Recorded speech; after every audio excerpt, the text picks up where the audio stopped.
Dobrý den, jsem terapeut Pavel a dneska bych rád řekl něco o tom, co znamená, když terapeut při terapii mlčí.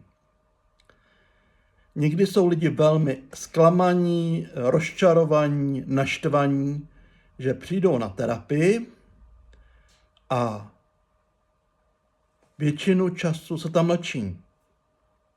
Terapeut položí za celou terapii několik otázek a nechá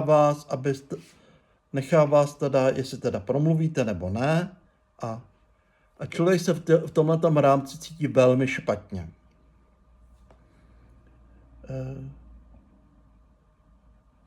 I když já mám strategii spíš lidi trošku rozmluvit a usnadním tuto práci, tak říct, že terapeut je špatný, protože vás nechá mlčet a že s vámi mlčí, je něco jako terapeutický humor. Protože právě to mlčení vás léčí. Jak vás může léčit?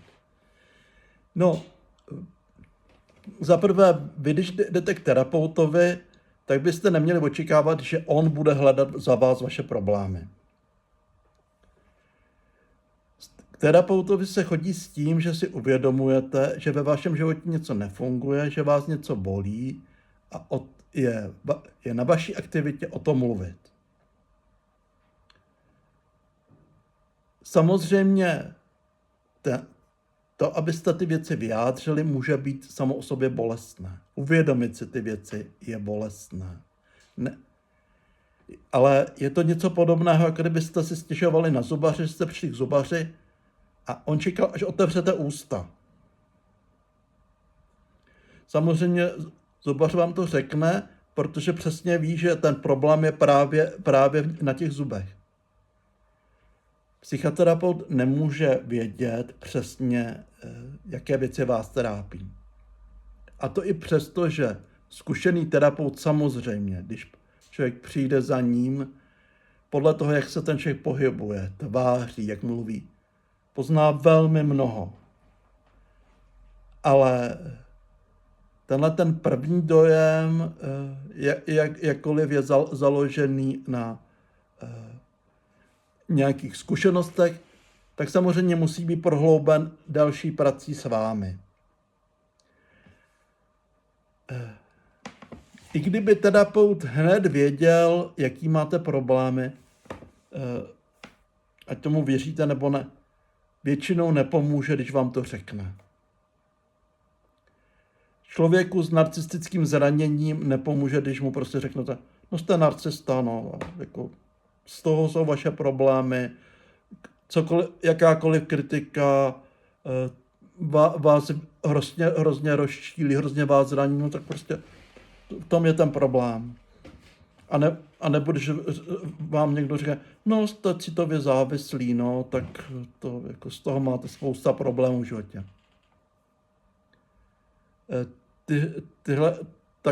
Když se takhle vyjádří diagnóza, tak samozřejmě může člověka právem uvést do pocitu, že byl odbyt. No, trápí tě tohle a to jako, co já s tím mám dělat. Je potřeba člověka postupně dovést k tomu, aby si uvědomil zdroje svých potíží.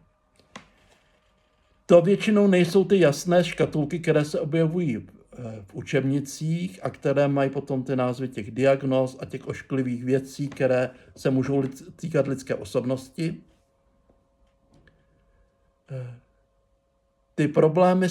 Ty problémy se odkrývají postupně tak právě jako, co prožívám, když přijdu do práce a jsou tam na mě zlí. Co prožívám, když mám pocit, že mi partner nevěrný a tak.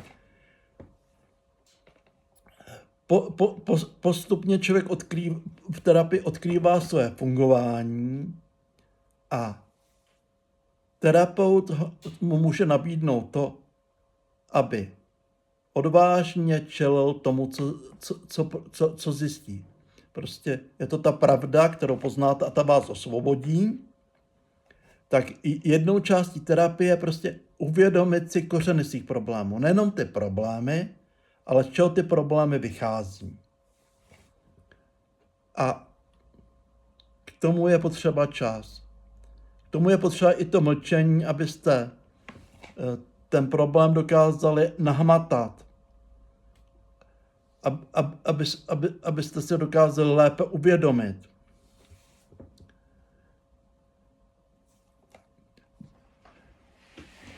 Druhá věc je, že samozřejmě to, co vás léčí, není terapeutovo úsilí. To, co vás léčí, je vaše vlastní úsilí podpořené terapeutem. Terapeut vás má jednak nasměrovávat, jednak vám vytvářet bezpečné prostředí. Má vám nabídnout prostor, ve kterém se cítíte bezpečně. Vědět, že nebudete ze strany terapeuta posuzováni, odsuzování.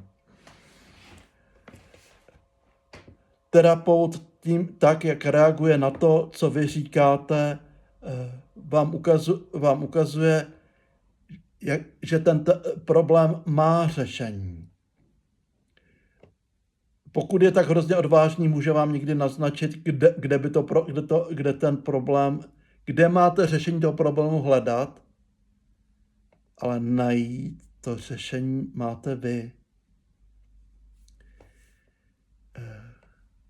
Důležité je, že máte ten potenciál. Vy máte potenciál řešit svoje problémy. Terapeut je v podstatě v této chvíli jakýmsi kaučem v tom smyslu, že když už vidí sportovce plavat, tak mu může říct, no jako, jo, skvělý, ta práce nohou se mi úplně nelíbí. Nicméně nemusí lézt do toho bazénu a říkat, kopej takhle. Protože každé tělo se chová jinak a každý člověk se musí taky učit plavat jinak.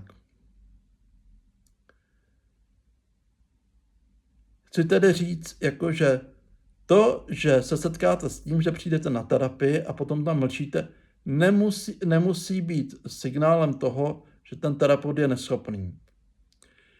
Může to ovšem znamenat, že ten typ terapie vám nevyhovuje a že potřebujete něco jiného.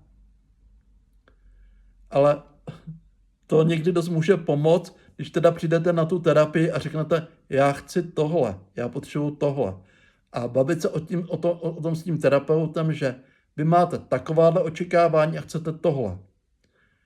Protože stylů terapie je velmi mnoho a ten terapeut nemůže vědět, co vy očekáváte.